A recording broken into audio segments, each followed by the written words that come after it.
Marley Ganan, por favor.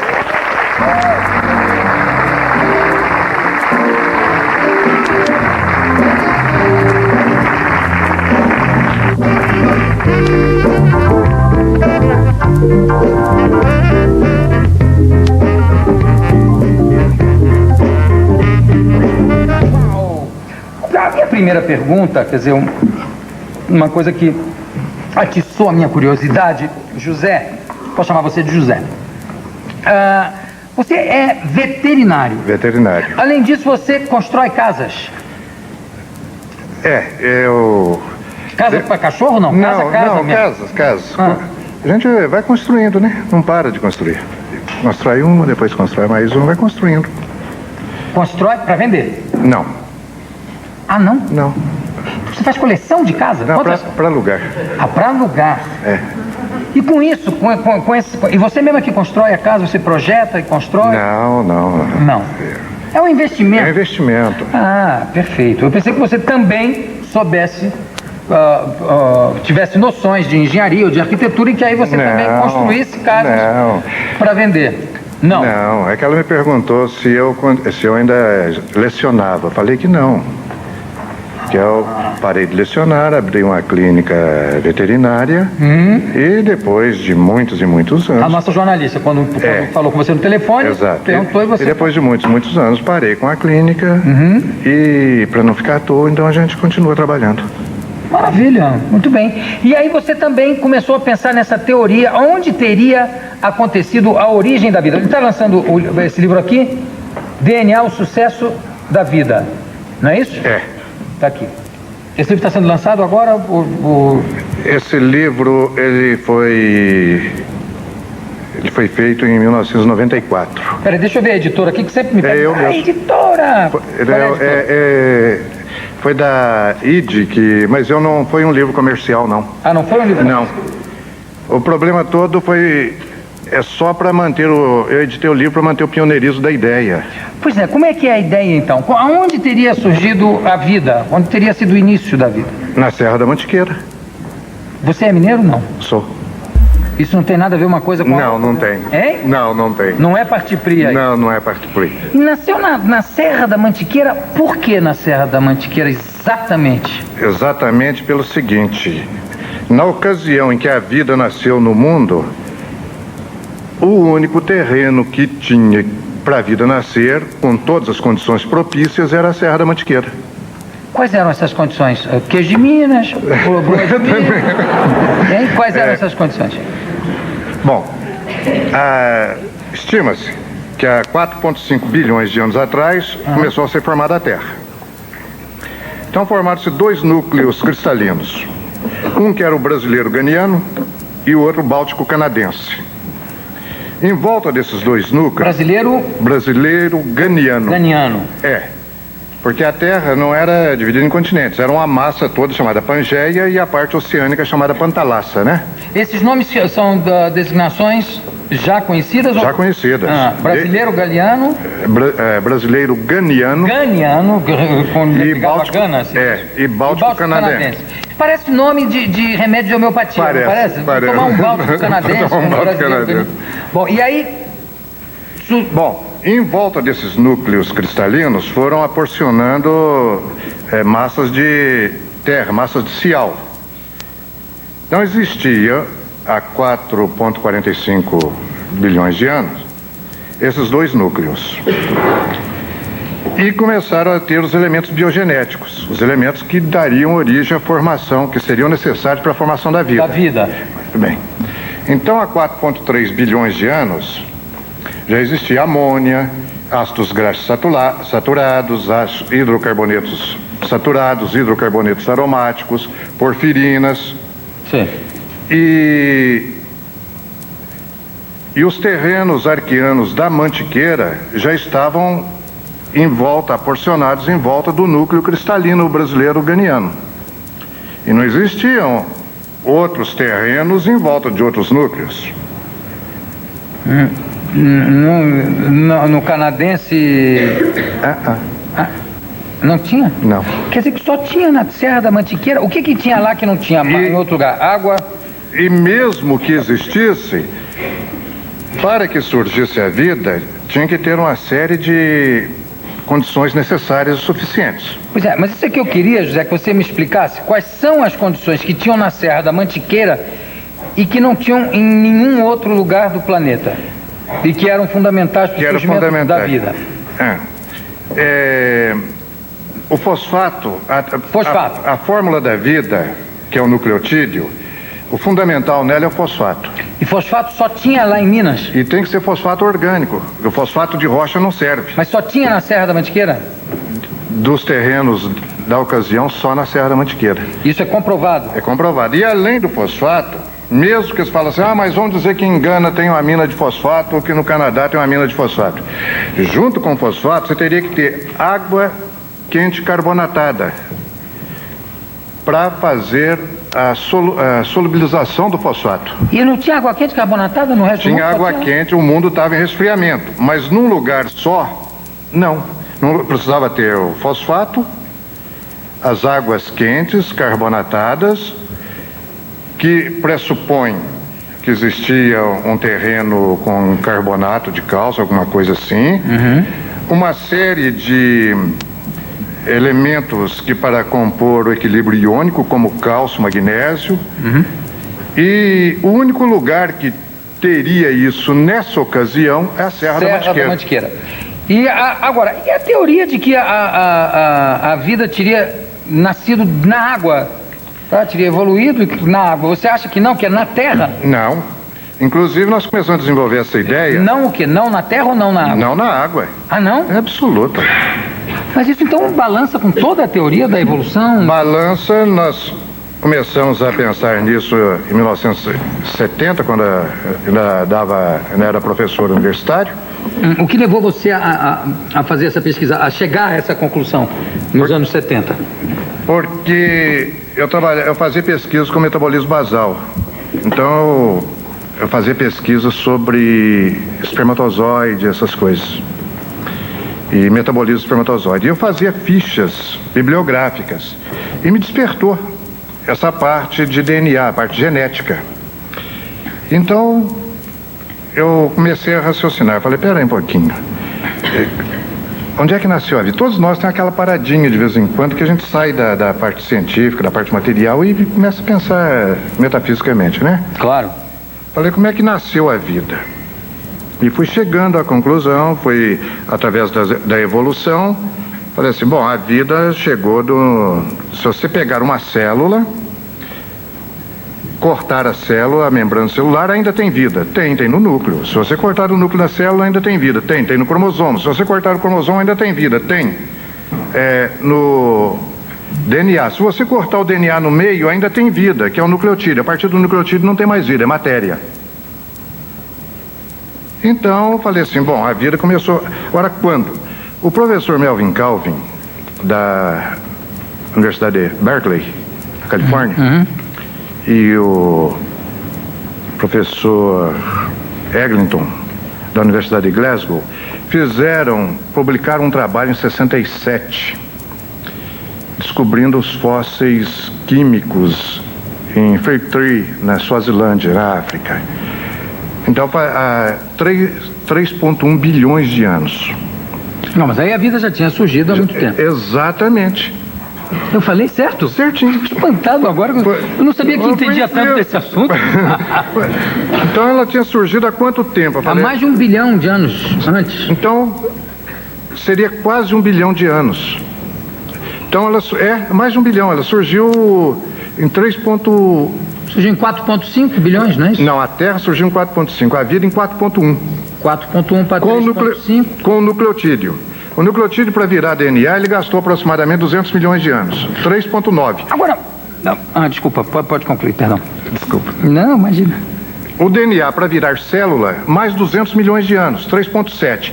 As células, para se diversificarem e espalhar pelo mundo a ponto de deixar fósseis para ser descobertos futuramente, porque o Dr. Calvin não chegou lá e falou, aqui tem vida e pegou, quer dizer, foi por acaso. Então não deve ter sido só em Fig Tree que ele achou esses fósseis químicos. Quer dizer, ele achou lá, mas pode ter em outros lugares. Claro. Então, a partir da pesquisa do Dr. Calvin, eu fui dali para trás.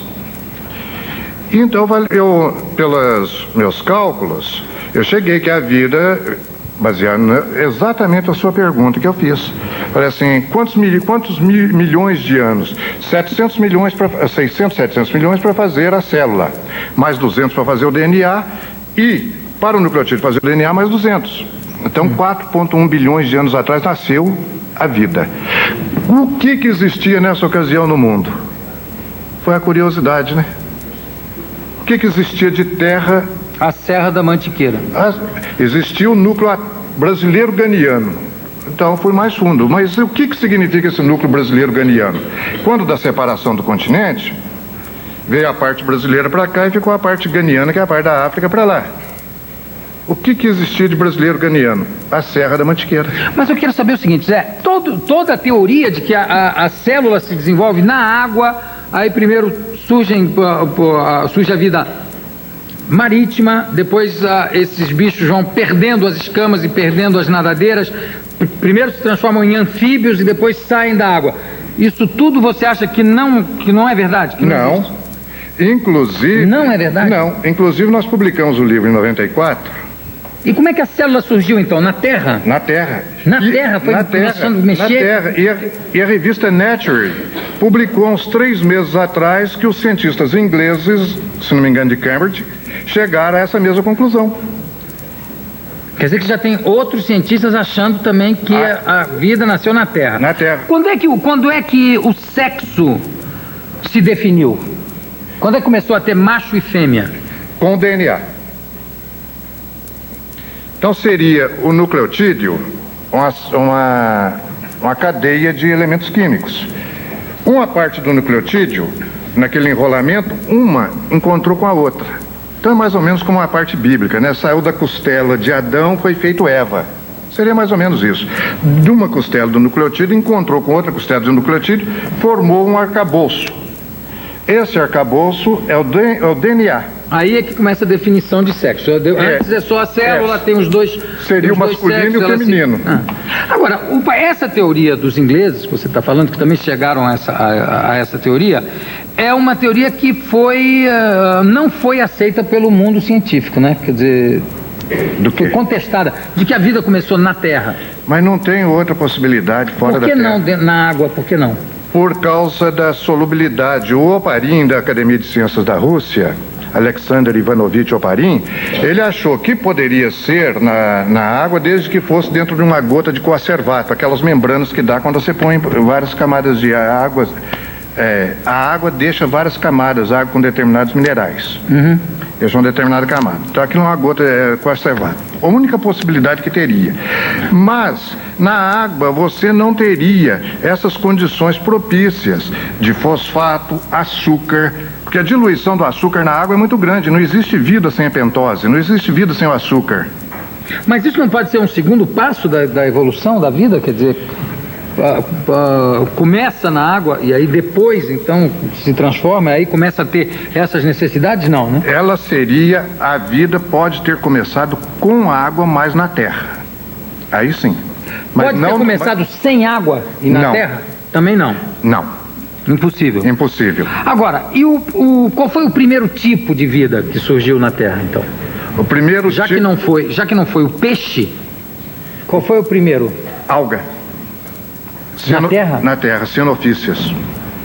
Alga? Alga. Alga o que? Cenofícias. Quer dizer, primeiro tipo de vida... Mas a água não é... A alga não é da água? Não tem que surgir... Não necessariamente. Em lugar que tenha umidade. Mas não na água. Desde que tenha umidade. Aí a alga começa a se desenvolver. Exatamente. Então, agora, isso em parâmetros atuais, que dentro de pouco tempo nós vamos descobrir vidas muito mais simplificadas. Claro, mas, por exemplo, essa alga, aí ela sai da Terra, tipo ficção científica, e vai pro oceano e aí desenvolve e volta, não? Não. Porque como é que tem essa transição essa famosa transição dos anfíbios, e que depois viram bichos terrestres?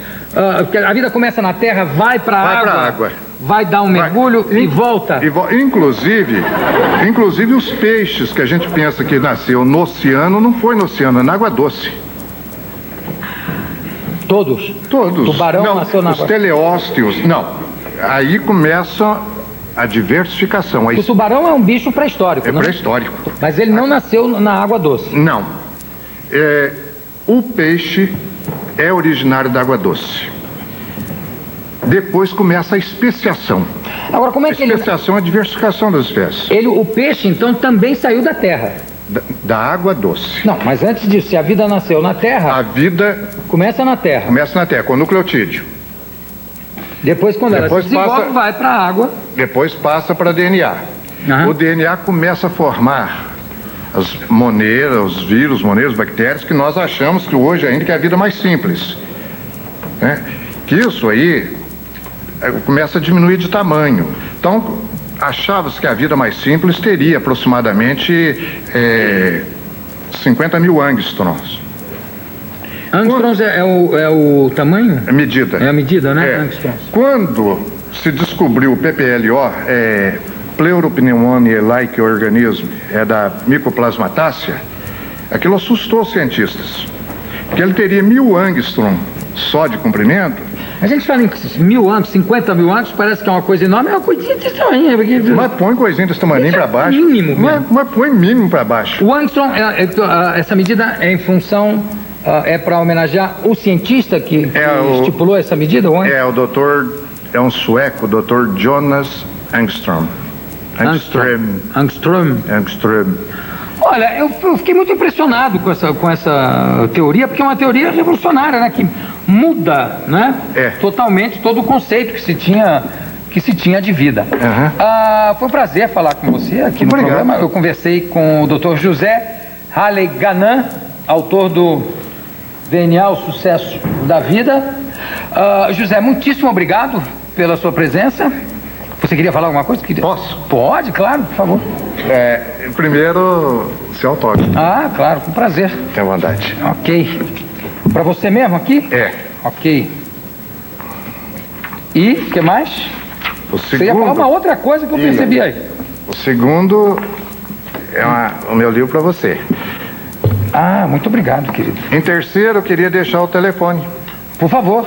O telefone para quê, exatamente? O livro não é um livro... do livro. Não é um livro comercial. Certo. Então foi feito, nós fizemos uma tiragem para manter o pioneirismo da ideia, só foi me aconselhado por um gerente de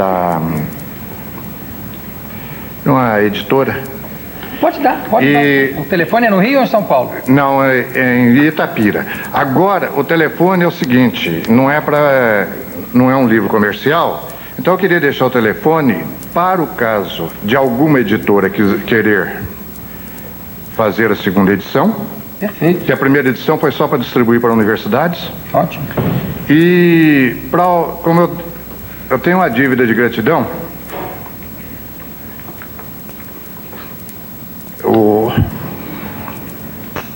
não se emocione, Zé. Imagina, por favor.